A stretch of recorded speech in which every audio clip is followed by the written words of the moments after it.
Donc nous allons commencer notre pitch sur Ferment du futur et son directeur général va vous parler de ce très beau projet.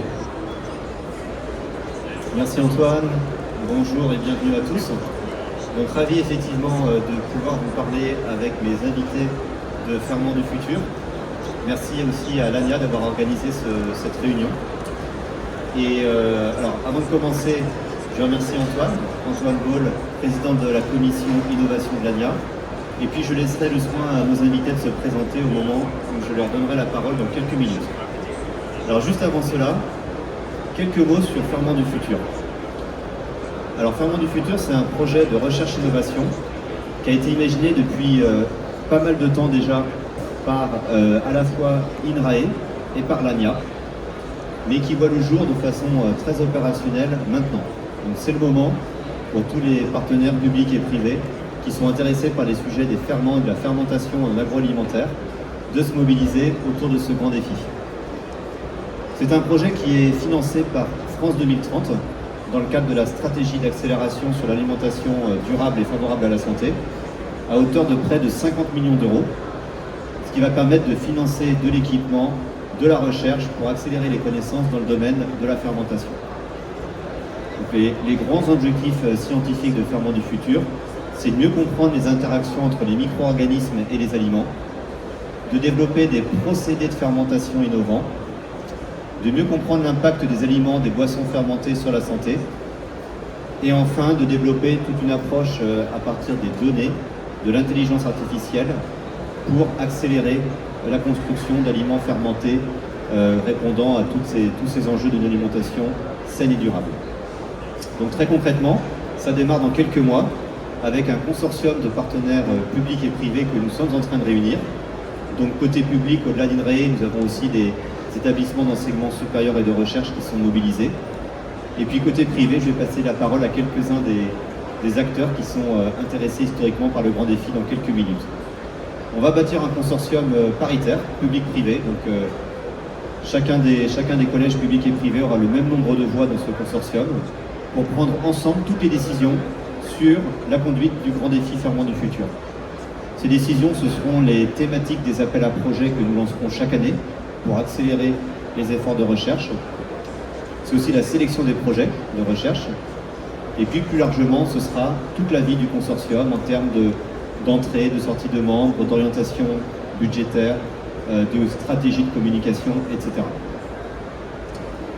Donc, le grand défi Ferment du futur va travailler à la fois un portefeuille de projets très compétitifs, d'intérêt collectif pour l'ensemble des partenaires, et puis permettra aussi à travers une plateforme d'innovation qui va être développée prochainement au sud de Paris, à Saclay, d'accélérer des projets d'innovation en one-to-one avec des industriels qui souhaitent accélérer leur stratégie d'innovation. Donc on se parle vraiment d'une structure qui se veut unique en Europe par le montant des investissements, à peu près 20 millions d'euros qui vont être investis sur de l'équipement, et puis par sa volonté de vraiment se concentrer sur le développement de ferments d'intérêt pour l'agroalimentaire, et puis de procédés de fermentation qui permettent de repousser les limites de l'innovation en termes de boissons d'aliments fermentés.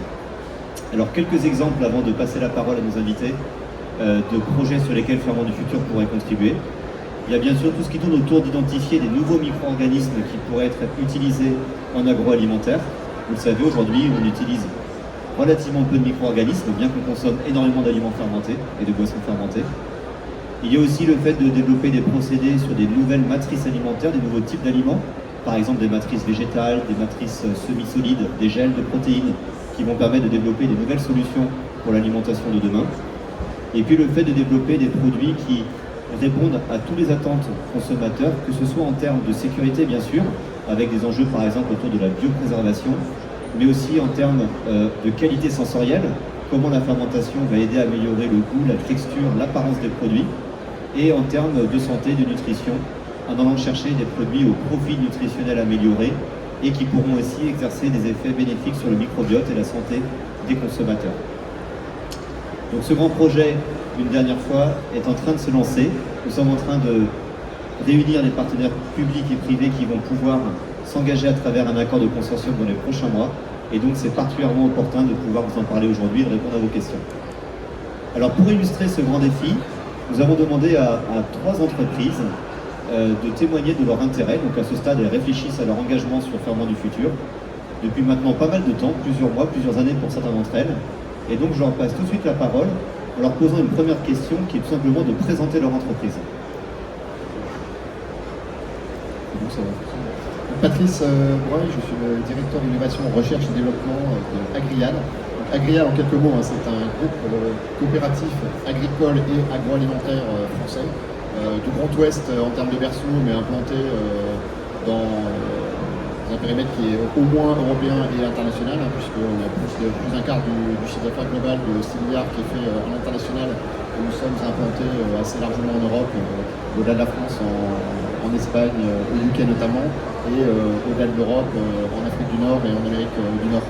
Donc on a la particularité d'être un groupe coopératif, c'est-à-dire créé, fondé par nos agriculteurs adhérents. Ils sont 12 000, ils ont investi dans l'outil, dans la ressource humaine, dans les 22 000 collaborateurs du groupe, pour valoriser leur production. Donc nous sommes organisés autour finalement de 5 branches, une qui est plus sur l'amont agricole autour de nos productions, de l'appro à la collecte pour accompagner nos adhérents, et 4 branches de transformation, en fait organisées en miroir de ces organisations de production agricole pour valoriser le lait. Donc, dans la branche lait, on est plus connu par nos marques en tant que groupe.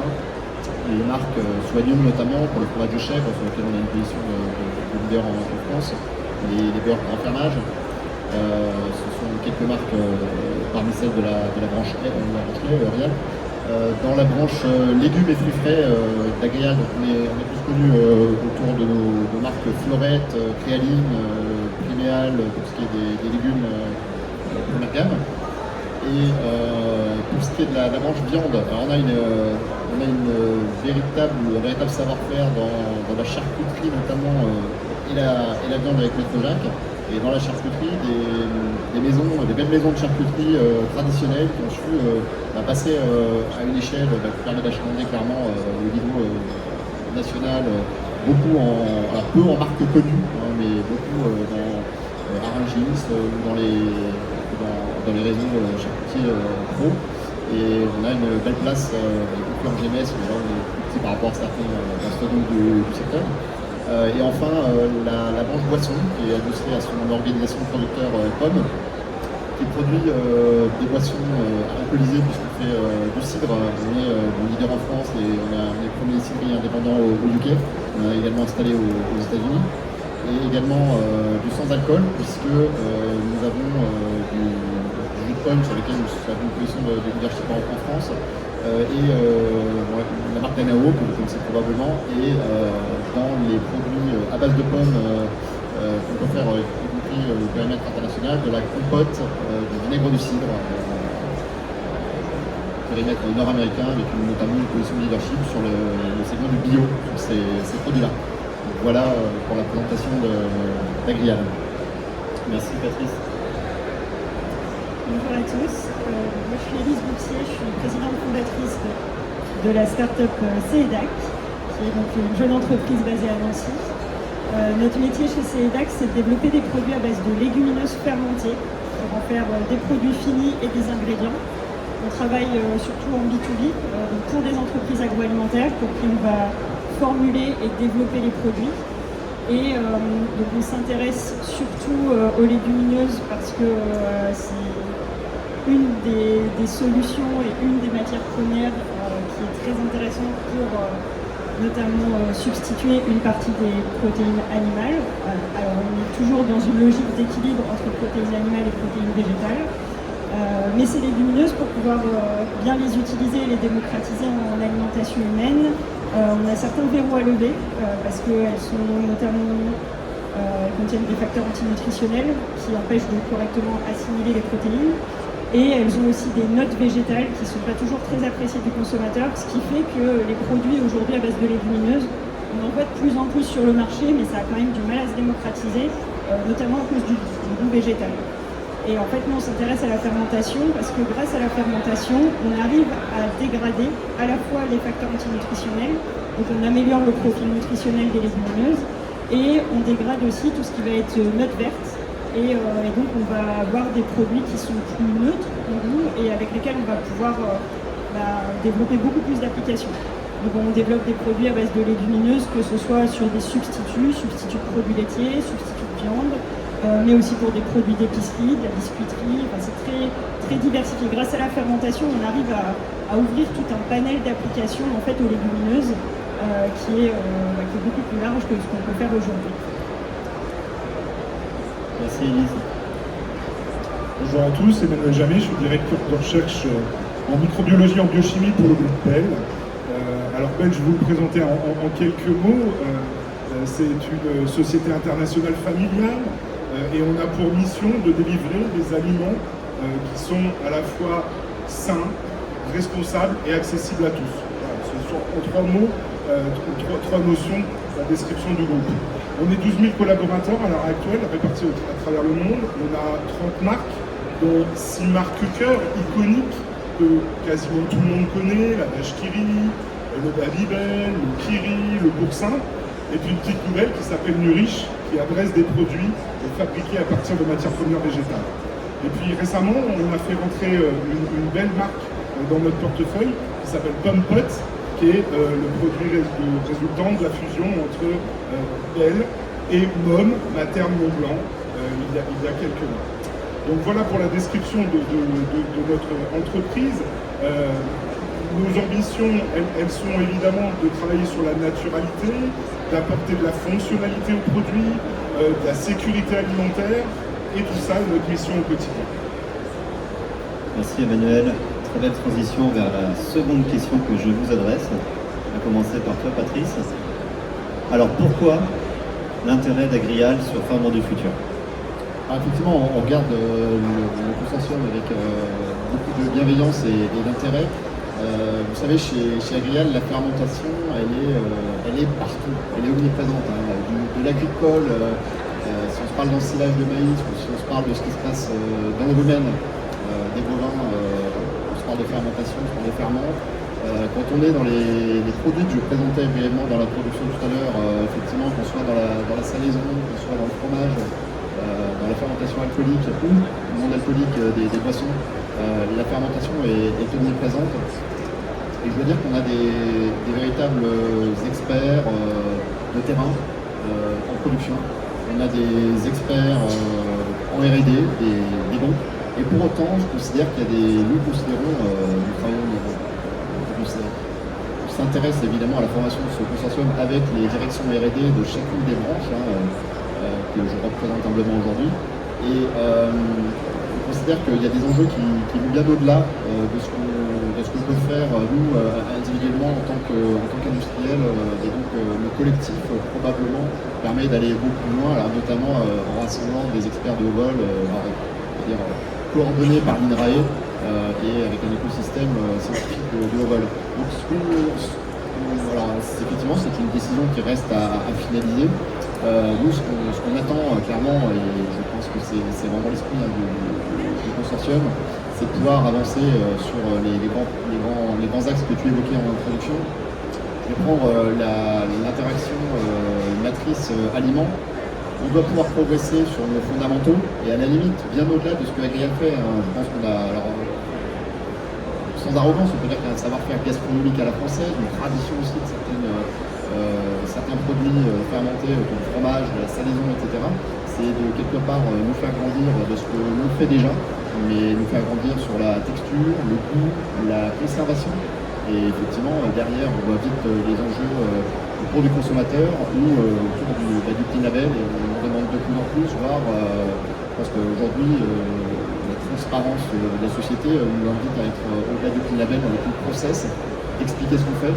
Et c'est vrai que la fermentation reste un levier extrêmement facile finalement à communiquer parce qu'on est dans le vivant et que c'est quelque part ancestral.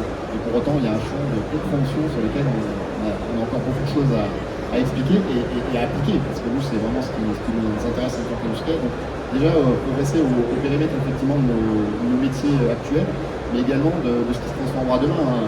Élise citait à l'instant les futures matrices, c'est des choses sur lesquelles on ne peut pas rester effectivement dans l'ignorance d'une attente de la société, d'avoir autour du flexitarisme, pour des alternatives végétales, et que ce soit pour faire monter ces matrices particulières dans des débouchés qu'on connaît déjà, ou même peut-être aller valoriser des coproduits, des déchets en utilisant la fermentation comme un levier. On est certain qu'il y a des choses à aller explorer, et que ça nécessite du fond scientifique, du fond technologique, et de développer réellement le savoir-faire. Voilà, c'est vraiment des domaines sur lesquels je considère qu'on avance plus fort à plusieurs, et c'est pour ça qu'effectivement le consortium a du sens, et c'est la raison pour laquelle nous nous y intéressons. Merci beaucoup, Baptiste. Alors, c'est vrai que pour CEDAC, c'est une très belle opportunité en fait, de pouvoir faire partie de ce consortium, parce que, comme disait Patrice, en fait, à plusieurs, on est plus fort et on avance plus vite. Et c'est vrai que nous, étant une petite structure, une jeune entreprise, à l'époque où il y a eu les premières discussions sur Ferments du futur, je pense que CEDAC n'existait pas.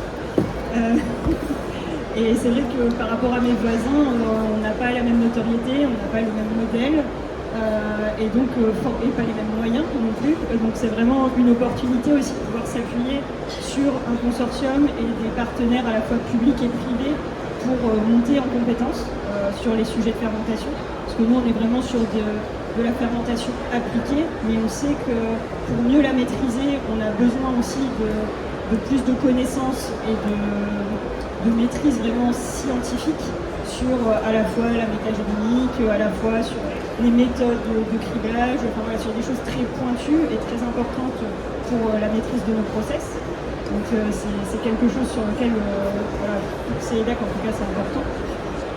Ça permettra aussi de pouvoir bénéficier d'outils, enfin, de pouvoir travailler aussi sur des projets collaboratifs, parce que nous on est vraiment aussi dans cette approche-là en tant que start-up, que de travailler collectivement sur des projets. On le fait avec le collectif Foodtech par exemple, pour rendre plus visible les startups. Aujourd'hui, le consortium Ferments du futur, il va nous permettre aussi de pouvoir développer plus de projets collaboratifs pour développer aussi l'entreprise.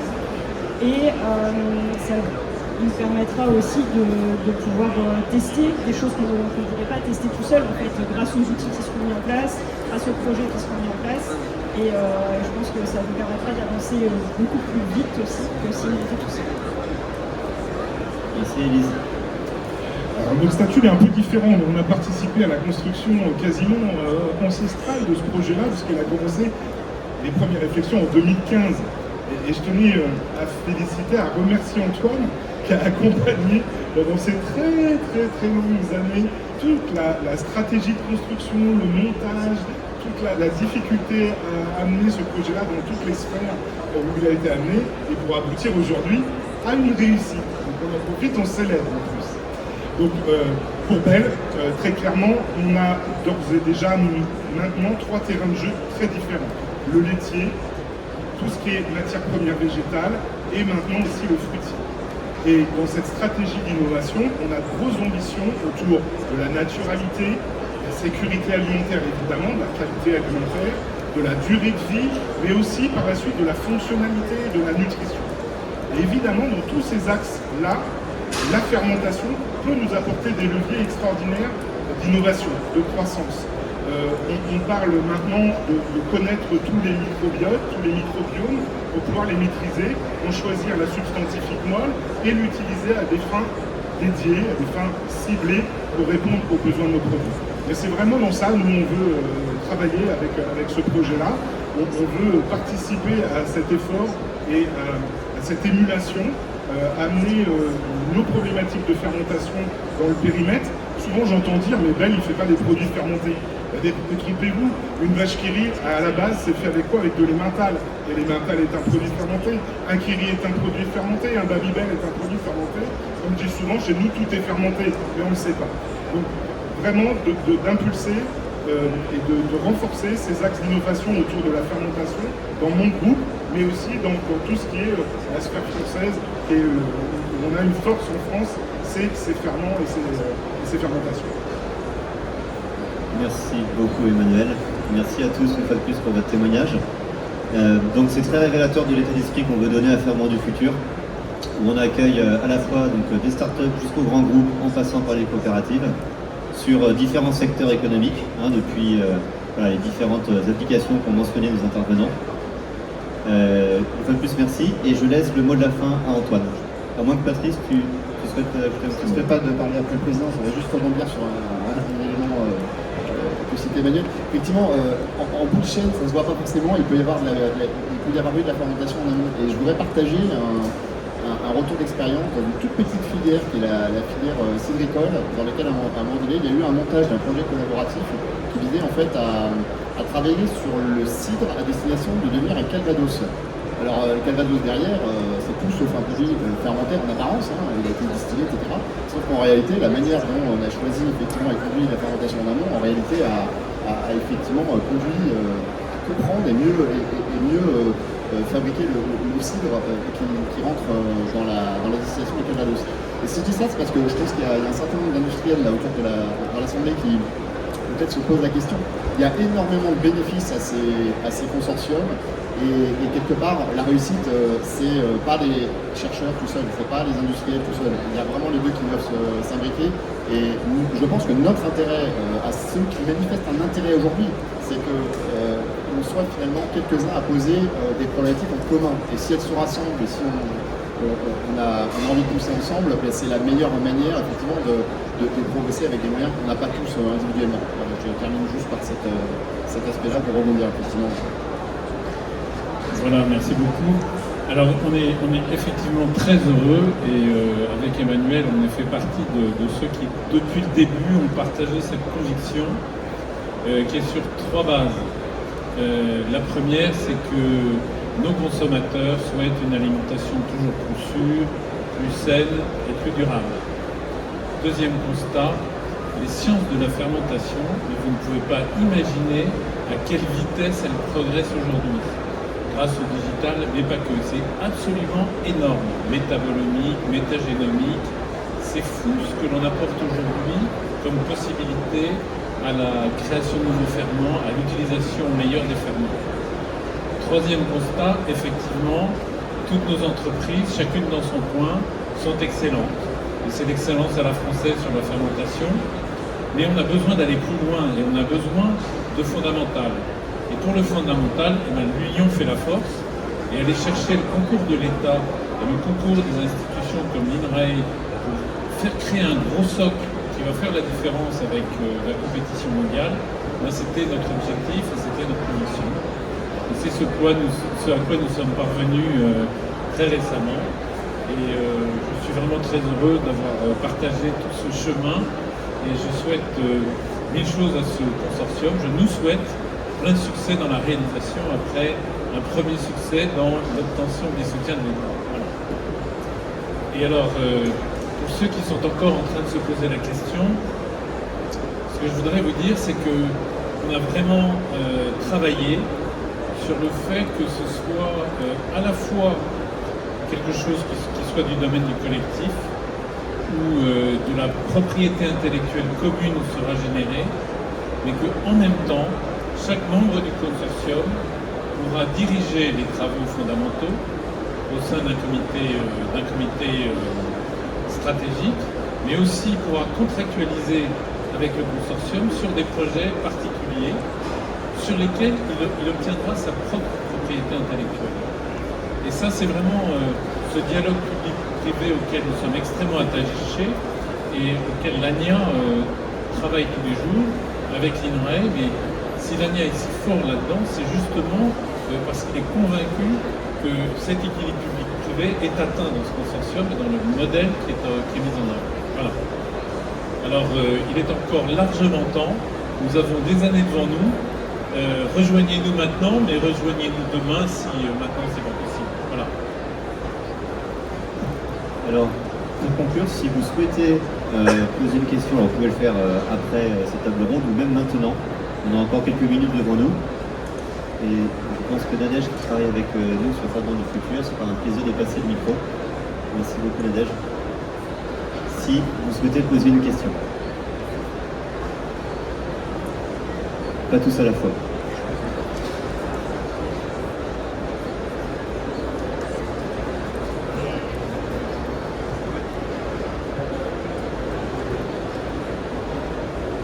Bonjour, Elsa Casalino du magazine Que Choisir. Est-ce que vous pourriez donner des exemples concrets qui pourraient parler aux consommateurs des pistes de recherche et développement sans travailler pour ce industriel? Je peux commencer ou vous voulez prendre la parole? Alors, parmi ce qu'on a évoqué qui est vraiment très important pour les partenaires de Ferment du Futur, il y a la capacité à développer des aliments à partir de protéines végétales, donc d'origine végétale, qui soient bons, qui soient savoureux, qui soient sains. Et ça, en tant que tel, c'est déjà un sacré challenge qui va faire appel à beaucoup de travail, que ce soit sur la sélection des ferments, pour obtenir le meilleur résultat, sur les procédés de fermentation. Voilà. Aujourd'hui, on sait que pour accélérer les transitions alimentaires, il nous faut ces produits d'aliments d'origine végétale et qu'on a encore du chemin à parcourir pour qu'ils soient parfaitement optimisés. Et optimiser, en fait, il faut que le consommateur aime ces produits. Il faut qu'ils soient à la fois savoureux, qu'ils aient de bonnes caractéristiques de texture et qu'ils aient des goûts excellents, qu'ils soient aimés par les consommateurs. Et ça, il y a un travail énorme de recherche pour que les ferments donnent ces résultats dans des matrices nouvelles, des matrices végétales en particulier. Peut-être, pour repartir d'un exemple simple, je pense que si on revient sur l'histoire du fromage, ça a été une façon de conserver le lait. Et d'un point de vue grand public, parce que je pense que c'est le moment de la question, c'est vrai que autant le résultat paraît simple, traditionnel, c'est quelque chose qui est connu de longue date, autant effectivement les sous-jacents qui permettent peut-être demain de faire d'autres choses, alors on se parle d'innovation, mais peut-être tout simplement de préserver, y compris d'autres catégories d'aliments, selon ces mêmes principes, peut-être que c'est la clé pour éviter des conservateurs, parfois nécessaires, ils ne sont jamais mis par plaisir par les formulateurs, ils sont parfois nécessaires et que probablement la biopréservation, donc c'est le gros mot pour parler de la fermentation grâce à la fermentation, et sa capacité à préserver plus longtemps les aliments, je pense que c'est quelque chose qui peut parler à tout le monde et ça peut probablement se déployer transversalement à d'autres catégories de produits que les produits laitiers pour lesquels c'est probablement le plus traditionnel depuis le plus longtemps.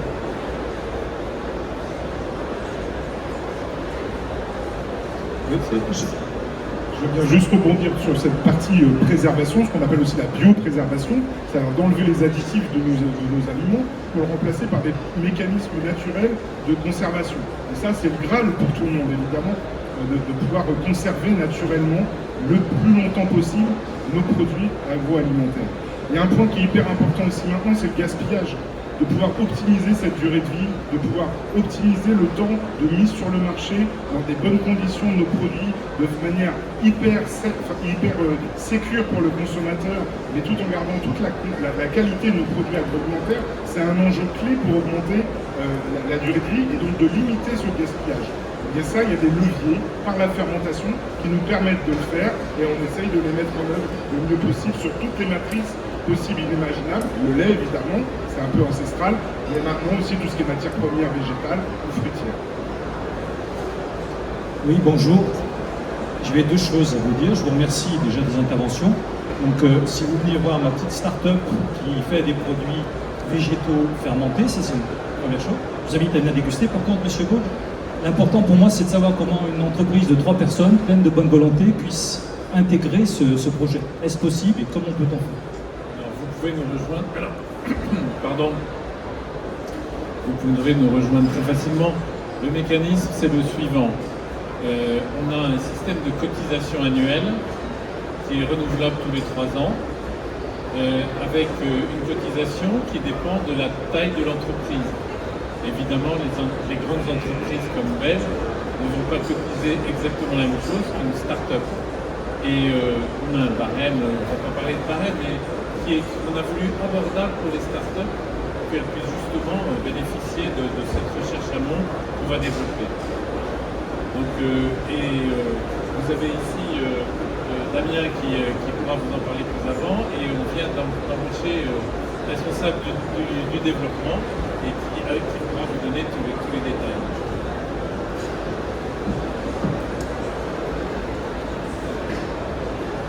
Une dernière question? Ce qui est important de rappeler, c'est que tout le monde est bienvenu, quoi. Vraiment. Et pour nous, c'est hyper enrichissant, ce tour de table. Plus il est large, plus il est divers, plus il y a de matières premières auxquelles on parle, plus c'est inspirant pour nous, évidemment, et plus on va aller loin dans les mécanismes de réflexion. Donc faut pas hésiter, quoi. En tout cas, d'aller voir Damien. Et nous croyons beaucoup au dialogue start-up grandes entreprises. C'est vraiment un lieu d'open innovation, hein. C'est une innovation ouverte. Nous, on n'est pas 3, on est 5, mais on n'est pas très nombreux. Oui, bonjour, Jessie Baudry du pôle Biochemie for Change. Je vois qu'on aborde beaucoup l'activité de fermentation qui transforme une matière première, végétale notamment. Et est-ce que vous considérez également le scope de fermentation dans un but de production, je prends le cas fermentation de biomasse, production de mycoprotéines, ou après aussi on peut parler de fermentation de précision et de production de molécules protéiques spécifiques. Est-ce que c'est aussi des scopes qui sont considérés dans ce projet Ferment du futur aujourd'hui? Oui, absolument. On a ce focus initial sur la recherche de consortia d'intérêt et le développement de solutions de fermentation à partir d'assemblage de micro-organismes. Mais par extension, bien sûr, on a aussi des acteurs qui sont d'ailleurs en train de rejoindre le consortium, qui travaillent soit sur la production de biomasse.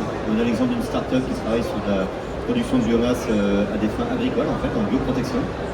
Et puis on a aussi des startups qui sont intéressées sur des protéines recombinantes et des ingrédients d'intérêt en général, produits par fermentation. Donc des métabolites fermentaires, effectivement, comme le dit Antoine. Donc on a cette volonté en fait d'exploiter au mieux la puissance des micro-organismes pour l'alimentation humaine en utilisant les différents leviers que vous citez et qui sont inclus progressivement dans le programme. Bah, écoutez, merci beaucoup pour votre attention. Un immense merci à nos intervenants qui ont répondu au pied levé. Et puis n'hésitez pas à venir nous voir.